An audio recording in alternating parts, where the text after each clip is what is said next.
To enable your business stay ahead and stay connected, make sure you're signed on to the best internet made just for businesses. MTN Business Broadband. Sign up today on broadband.mtn.com.gh and manage your account on my MTN app. Call 0244 308 111 for more information. MTN.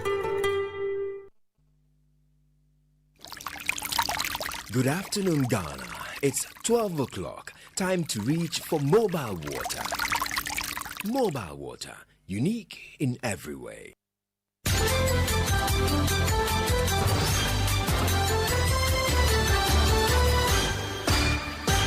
Hashtag Stop Galamsey now. Hello, welcome to the let the water flow. I will speak to him directly. President John Dramani Mahama. Yellow blood do. Hello, good afternoon and welcome to the Midday News. The news is live on Joy 99.7 FM, Hits 103.9 FM in Accra. We're also live on Love 99.5 in Kumasi, myjoyonline.com, and affiliates in all 16 regions of Ghana, including Kekeli FM Ho, Bishara Radio Tamale, KTU Radio Koforidua, Oil City Radio Takrade, and ATL FM in Cape Coast. Also live on X Spaces, Facebook and YouTube. The Midday News is supported by Petrosol Platinum Energy, Energizing Dreams. Coming up this afternoon, Chairman of Parliament Economy and Development Committee takes on minority in IMF over the $214 million Gold for Reserve loss report, insisting the amount is a transactional cost, not a loss. The MPP is jumping before the gun. I'm saying confident that the $214 million cannot be described as you speak today as losses. Are you then disputing the fact put out by the IMF? Yes. Well, we have details of that. Plus, hear the opposition hear the position of an economist on the matter. Also coming up this afternoon, scores of worshippers begin to gather in Accra as they prepare to observe the traditional crossover into the new year. We are at the Accra Sports Stadium live, and as we wrap up the year 2025, we reflect on the challenges, triumphs, and hopes shared by those at the heart of our economy, the traders and commercial drivers. In sports. Well, 3 teams will be fighting for 2 knockout slots in Group C, while all 3 slots in Group D are still up for grabs at the ongoing African Cup of Nations. We've got details for you. And later. Ain't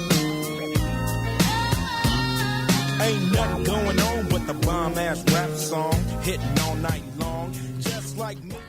As excitement builds ahead of the Joy FM 90s Jam on the Friday, we explore what continues to make the 90s a defining force in music today. We hear from host of Drive Time who wants you to be at the Pleasure Gardens in Ajolu.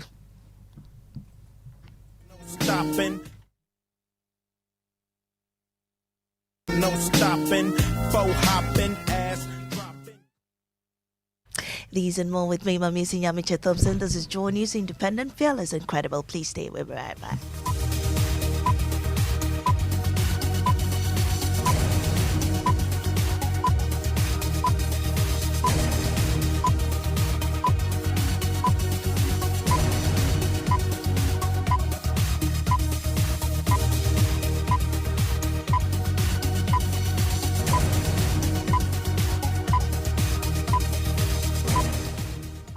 And this afternoon, Chairman of Parliament's Economy and Development Committee, Eric Afful, is challenging the minority and the IMF over the alleged $214 million loss in the Gold for Reserve program. The IMF's latest review claims the Bank of Ghana recorded the loss in the scheme's first year, but Gold Board CEO Sami Jenfi and the majority dispute the figure. We'll hear from the committee chair shortly, but first, the minority who are demanding a bipartisan probe. By going through a full process to call for an inquiry, to subpoena the necessary documents, to compel all of those documents to be brought.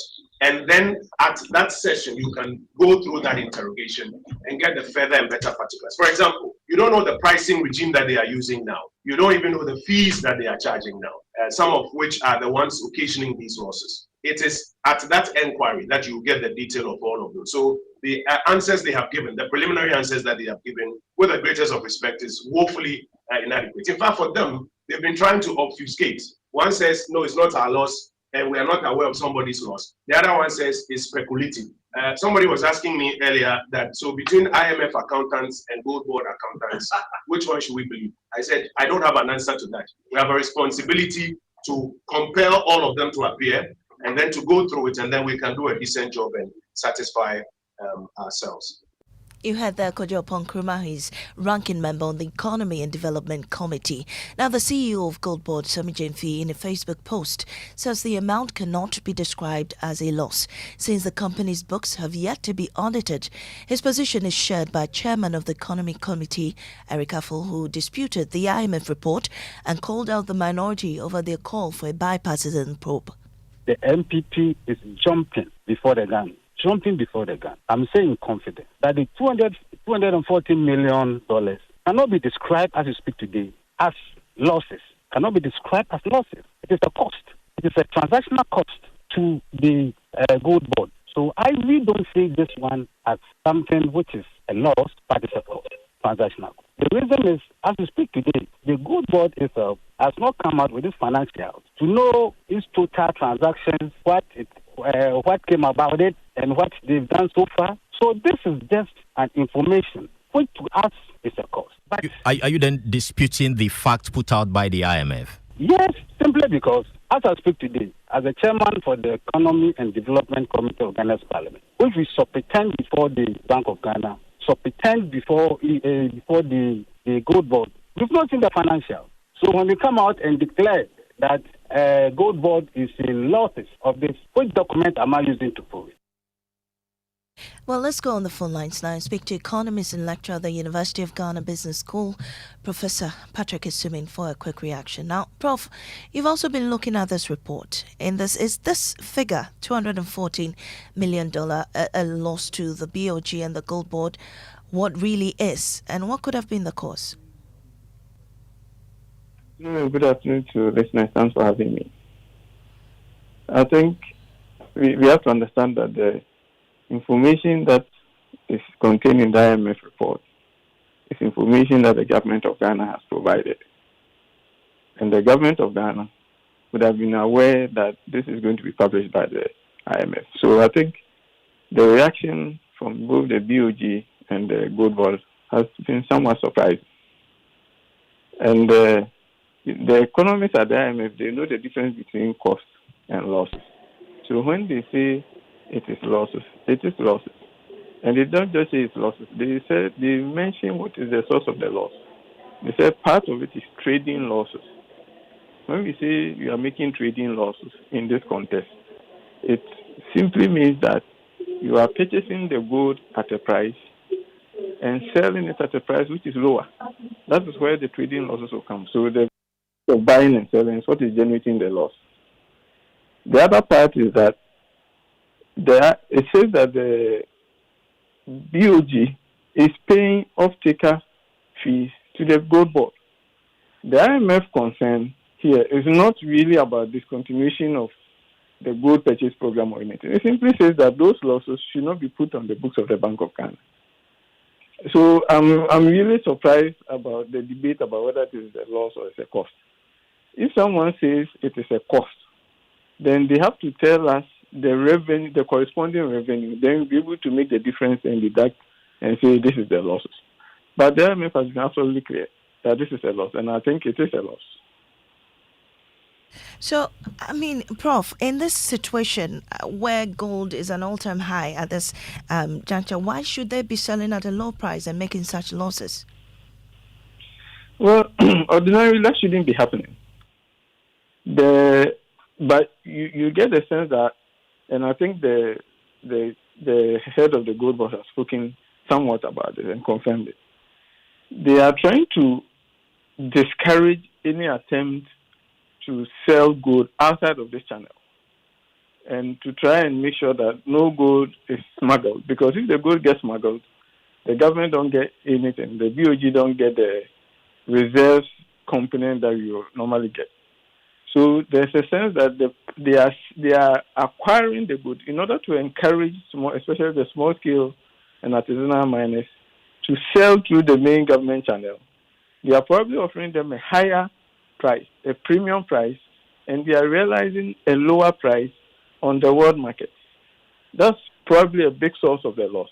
The other thing is that if the gold board has not committed any funds, it's very surprising why the BOG should be paying them off-taker fees. And when you look at the BOG's, the gold board's quarterly report, you obviously see there are charges. There are sales and service charges. All of those are reported in their quarterly reports. So I think this is where the appropriate response is how to respond to this and how we are going to deal with these losses.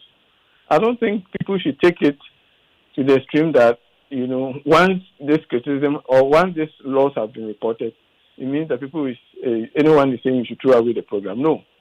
But you are doing this, and the benefit that we have been told is that it's bringing us reserves. There are costs to it. How do we minimize this cost? And who should be bearing this cost? I think that is where the discussion should be, rather than I think the kind of reaction that we are getting. It just tells us that the people who are involved probably don't want to deal with the issue at hand. Grateful for your time, Professor Patrick Isuming with the University of Ghana Business School there. Now, the National Anti-Illegal Mining Operations Secretariat has intensified its nationwide crackdown on Galamsey. In the eastern region, 5 Chinese nationals were arrested at Achimota for mining along the Brim River, with 2 excavators immobilized and vehicles seized. In the western and western north regions, task force raided sites at Hiawa, destroying equipment and makeshift structures. The Ministry of Lands and Natural Resources says new programs to reclaim degraded lands and restore polluted water bodies will begin next year. The ministry's media relations officer, Pakwesi Shandov, told the AM show that the permanent deployment of military officers to Galamsey hotspots will boost the fight next year. But there is a program that government has designed which will be deployed perhaps by the first quarter of next year in full scale, so that we start recovering the lands that we have lost to the menace of illegal mining. Then again, there's also a program for, as it were, helping the polluted waters to also regain their pristine nature. Because yes, this is not the ordinary color of the rivers. Last week, for example, I was in the western region, passed around the Ankobra and all of that. The colors that we saw really were not impressive. But is there a plan? Yes, there is one. And so working together with the Water Resources Commission and all the relevant agencies, by the end of the first quarter, we will start rolling out some of those interventions to ensure that what we have done, we are able to even do more in 2026. So basically, well, the National Road Safety Authority has attributed the surge in road crash-related deaths to a lack of training for drivers and motorists. Data from the authority shows that 2,600 persons were killed in more than 13,000 crashes recorded for this year. We'll shortly hear from the Director General of the National Road Safety Authority, Abraham Amaliba. But first, my colleague Caleb Siblim from Joy News Research joins me in studio with more data on the crashes. So, Caleb, based on the data you've retrieved, what more are we seeing? Yes, Maame. So we are seeing that in the first 11 months of this year, that's from January to November 2025, we've seen an increase in all indicators in road crashes. So the number of persons killed have unfortunately gone up. And those injured have also gone up. Pedestrian knocked down, they are not dead, but those that were knocked down by cars and all of that, they also gone up. So across board, all the indicators have gone up this year. And if you compare the figures to last year there were 12,400 road crashes. This year we have 13,320 road crashes. So that's an increment by 7%. Yeah. But then if you look at the number of deaths recorded, that's gone up by 18%. So even though the crashes went up by 7%, those that were unfortunately killed have gone up by 18%. That's serious. And the number is, last year, 2,200 people were killed. This year, 2,673 people were killed. And if you look at where that is happening most, we have the usual suspects, the Greater Accra region, the Ashanti region, and the Eastern region. These are the top 3 hotspots for road crashes.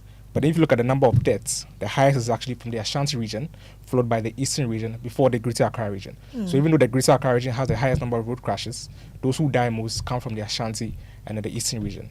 And if you look at, finally, the causes of those who caused or are involved in the road crashes, the highest number is the private vehicles, right, followed by commercial. That's how we have the taxis and the churches, before motorcycles. So usually people think motorcycles or are even the the leading, commercial or drivers. the commercial. Yes. But then if you look at the rate of change from last year to this year, the motorcycles have come up more than the other ones. All right. So it means that they are causing more traffic, more accidents compared to last year. Thank you so much, Caleb, for that. Well, for years, road crashes have been blamed on tired or distracted drivers or those under the influence. But what about the roads themselves? A driver along the Achimota-Ofankor stretch of the Accra-Kumasi Highway reveals broken guardrails, falling lights, exposed concrete and missing markings, hazards putting motorists at risk. Angela Santuamwako has more. For the regular motoring public commuting on the Accra-Achimota Highway, each journey is more than a routine. It is a calculated risk. From broken guardrails to malfunctioning street lights, motorists must navigate a corridor riddled with hazards every single day. Speaking to Joy News, a driver, Ebenezer Amwako, said the broken guardrails on the highway pose a significant threat, especially at night. Broken road rails pose a serious danger to drivers. Sudden braking and overtaking around these damaged rails can easily lead to accidents. I therefore urge the authorities to address this issue as a matter of urgency. Another commercial driver, George Sebe, described the state of the guardrails as an accident waiting to happen. He added that the damaged and crooked rails have become targets for scrap dealers. He urged government to replace all broken guardrails on the highway. When road rails break, they often fall into the middle of the road, creating serious danger, especially in the evenings when streetlights are not functioning. These damaged rails cause numerous accidents, and when they become crooked, scrap dealers exploit the situation by stealing them. The Roads and Highway Authority say steps are being taken to address the concerns. Roland Ampiani, mentor of the Ghana Highway Authority, outlined ongoing maintenance work aimed at improving safety on the highway. Broken a section of the concrete and the exposed corroded reinforcements are cut off, which will be replaced to get the retaining wall in its right shape. Well, let's speak to the Director General of the National Road Safety Authority. Abraham Amalibao joins me now on the phone line. So grateful for your time, sir. But you've attributed the recent surge in crashes and crashes-related deaths to lack of driver and motorist training. What's the authority doing to fix this? Well, the National Road Safety Authority has embarked on sensitizing drivers and establishing systems to check the operations of drivers in various terminals. We think that a continuous education and continuous sensitization would assist in changing the mindset of drivers regarding observations of road regulations.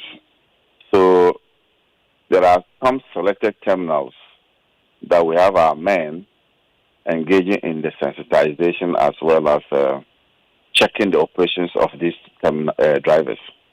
Fortunately for us, within this Yuletide, we've not had major accidents as compared to the previous years.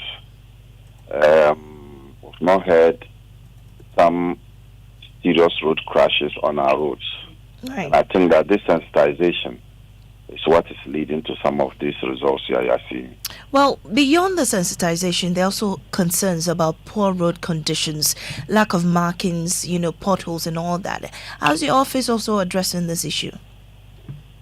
Yeah, that's true. The safer roads are also important. Just as we need safer vehicles, just as we need safer environments, just as we need safer speeds, we also need safer roads. So if the roads are without obstacles, that's what we want. What you have just talked about, where rail guards are broken and needs to be fixed, I'm happy the Highways Authority is fixing some of them. Our duty is to draw the attention of the implementing agencies such as highways, urban roads, feeder roads to fix the roads. I am in touch with the Highways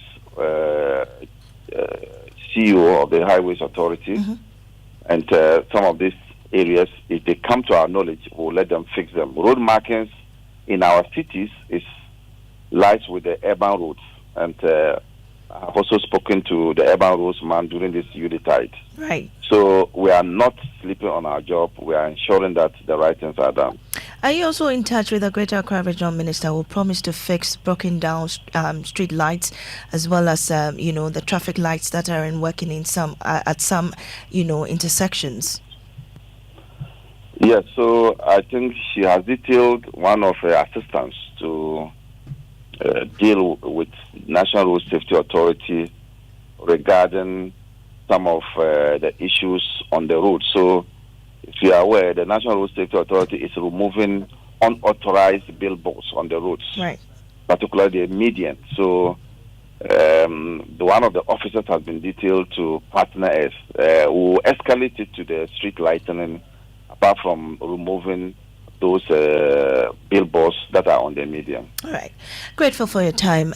Abraham Amaliba is the Director General of the National Road Safety Authority. Now, as we wrap up the year 2025, Ghanaians have been rating the performance of government ministers. Speaking on the Super Morning Show, many listeners, contributors describe the Finance Minister, Dr. Kezia Latufosin, as the best performing minister in government this year, citing his handling of the economy and public finances. Take a listen.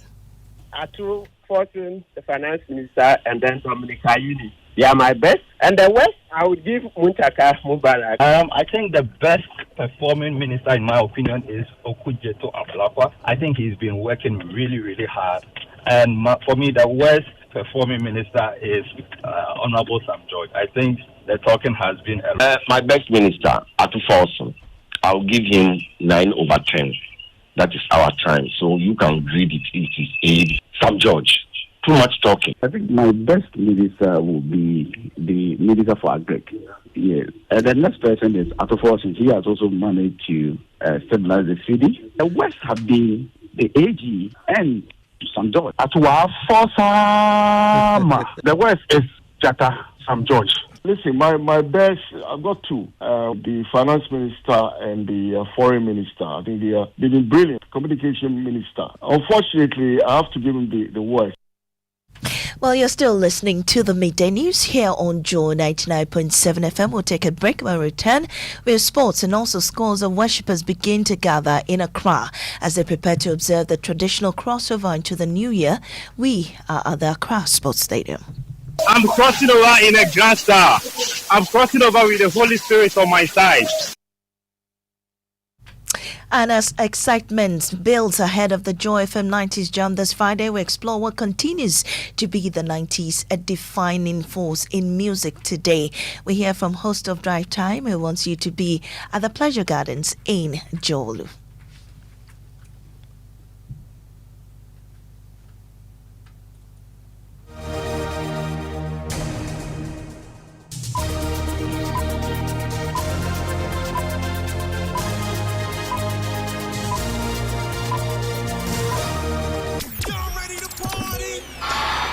Get ready to feel the rhythm. Get ready to relive the glory of the 90s. These are the classics. The decade that changed music is back. Joy FM 90s Jam is back. On Friday, 2nd January 2026 at Pleasant Gardens, Jowulu. Rock your best 90s gear from ball game, Carl Conine, cross collars, FUBU, and many more. And let's hit the dance floor on the first official Jam of 2026. From the 90s hip-hop, R&B, hip life to high life, we shall drop your favorites. We shall drop the anthems. One night, one stage, one unforgettable vibe. Joy FM 90 Jam, Pleasant Gardens, 2nd January 2026. Tickets are on sale now. Dial *725*3404# to get yours. The Joy FM 90 Jam 2026 is powered by EcoBank, the Pan-African Bank, Ayuda app, Ghana's #1 services app, Barco Services Vibri. Live on 2 feminine watch. Stay fresh to impress. Day by day men, strong and refined. The skincare you deserve. Green, Walla Natural Mineral Water, a taste of life.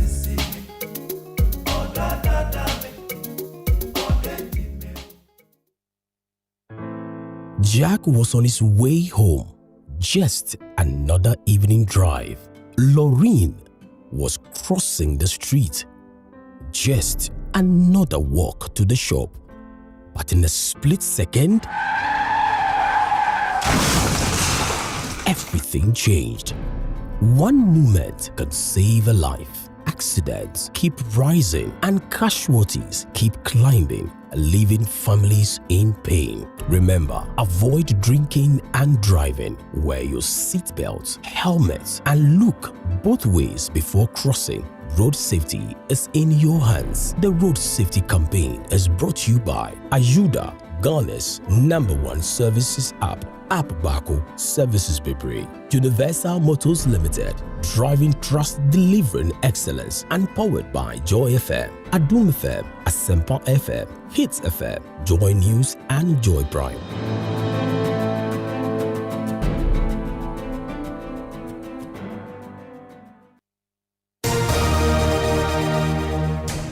Welcome back to the Midday News with sports. Hi, Maame Esi, and 3 teams will be fighting for 2 available slots in Group C at the ongoing African Cup of Nations. Nigeria will be in action against Uganda. They've already qualified with 6 points, but face a Ugandan side needing a win to progress. Eric Chell is the Super Eagles head coach. The fact is, it's supposed that we won 3-0. Maybe for sure we missed something, but the reality we won. The reality we have 5 goals.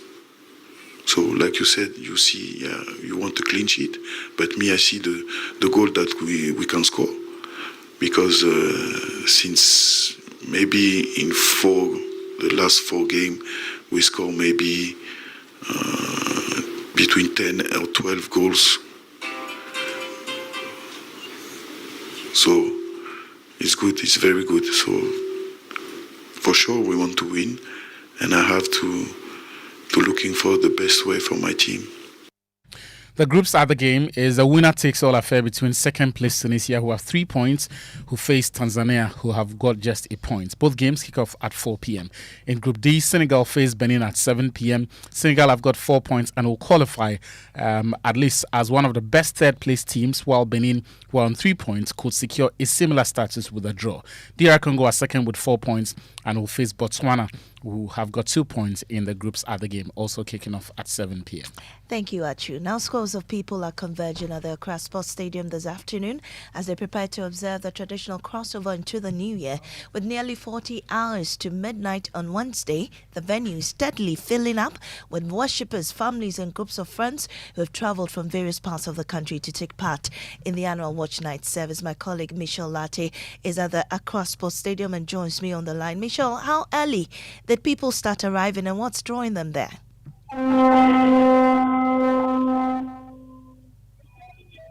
Michelle, can you hear me? I'm asking how early people started arriving.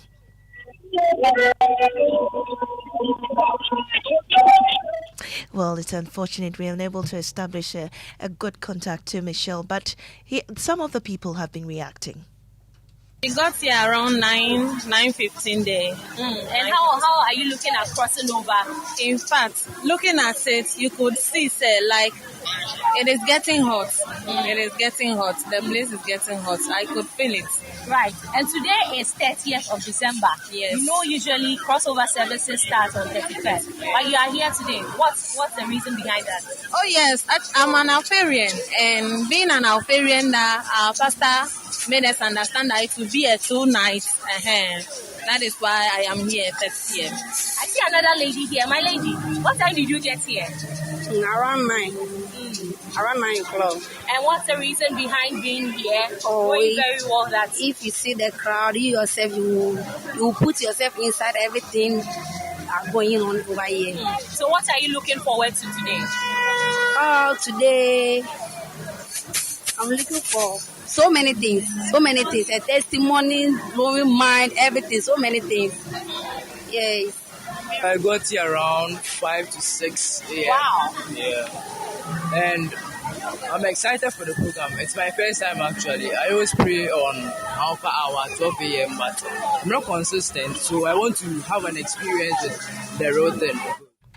Well, excitement is building up for the Kumasi edition of the Family Party in the Park on New Year's Day at the Ratri Park. As family unites, prepare for the biggest picnic, some previous patrons share their moments of fun in anticipation for this year's event.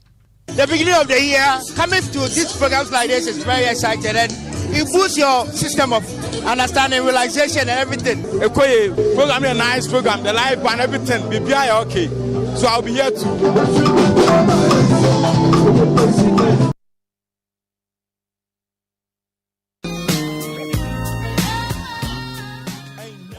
And we are gradually getting closer to Friday and getting into the groove. The 1990s are widely regarded as one of the greatest decades for music, producing sounds that have transformed and shaped the industry even today. As part of the build-up to the 2026 Joy FM 90s Jam, we take you a look at why the 90s still matter in music. It's gonna make me got to do it. The 1990s remain one of the most influential decades in music history. From rap and hip-hop to R&B and hip life, the era shaped the sounds that still dominate playlists today. It was the decade of lyrical storytelling, iconic collaborations, and unforgettable hooks. Artists like Tupac. And that's the way it is. Come on. That's just the way it is. Things will never be the same. Notorious B.I.G. Go took about like 20 G's from Gino. Tell that motherfucker to get this nigga next door up out of here. This nigga be snoring all night and can't sleep. And all that big butt niggas with the long hair that come suck my dick. Mary J. Blige. Let's get it crunk up on up, fun up, on up in this dancery. We got y'all open, now you're floating, so you got to dance for me. And TLC. I don't want no scrub. The scrub isn't gonna can't get no love from me. Don't go chasing waterfalls. Didn't just make hits. They defined a culture. The 90s brought a rawness and authenticity that many fans feel is missing in today's music. For music lovers and a new generation discovering these classics, the 90s aren't just nostalgia. They are the foundation of modern sound. And that's why Friday's 90s Jam promises to be more than a party. It's a celebration of a decade that changed the music world forever.